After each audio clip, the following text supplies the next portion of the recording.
was September 2020.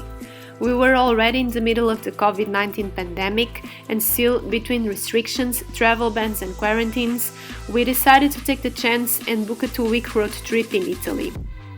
We knew we would have to wear our masks almost everywhere and probably couldn't do as much as before, but personally, I think that traveling, even in these conditions and of course with all the precautions, is always better than not traveling.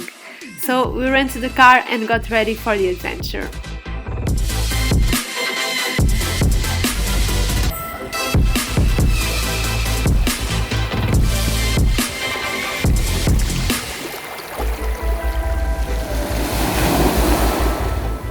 This whole journey started in the beautiful island of Sicily.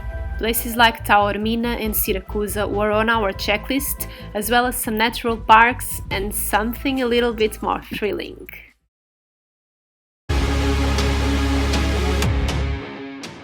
Welcome to Mount Etna. It is the tallest volcano in Europe and one of the most active in the world. Really, you could see the smoke always coming from the top. Unfortunately, we didn't make it to the highest spot, but we were able to do a small hiking around some of the craters, admire the view and visit these awesome lava tunnels.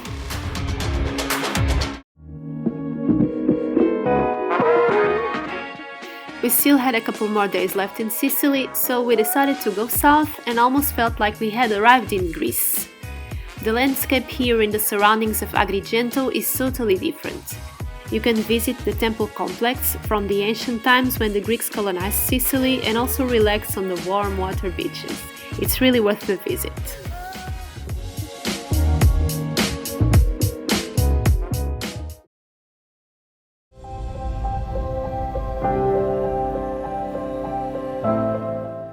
And it was time to move again.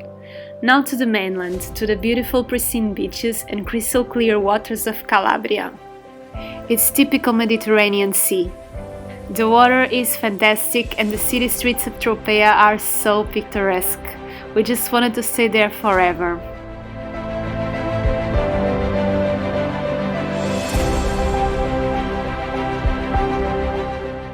But then, after some days, the bad news came. The forecast said it would rain, so we had to leave this dream to go to another special place.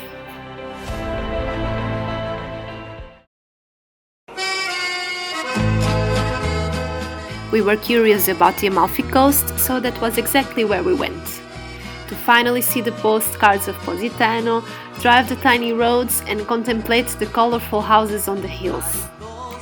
Yes, it was indeed an amazing and different scenario, and I'm very happy I could experience it, but I must say we found it a bit overrated and for sure overpriced. It is beautiful, but we were in so many other places in this trip, possibly more beautiful than here, that cost less than half of the price and had almost no tourism.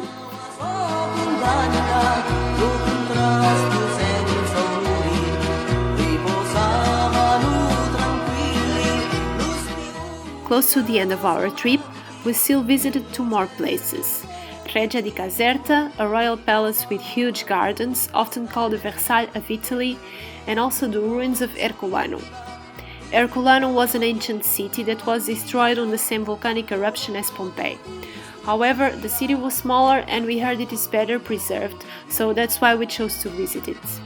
You could see the mosaics, entire houses that were almost intact, and even the skeletons of people that tried to hide from the ashes. It was a history lesson.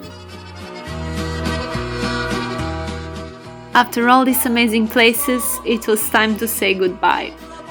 We drove to Rome to meet also some friends and then caught our flight back home. It was, once again, a pleasure to meet you, Italy. We will definitely be back.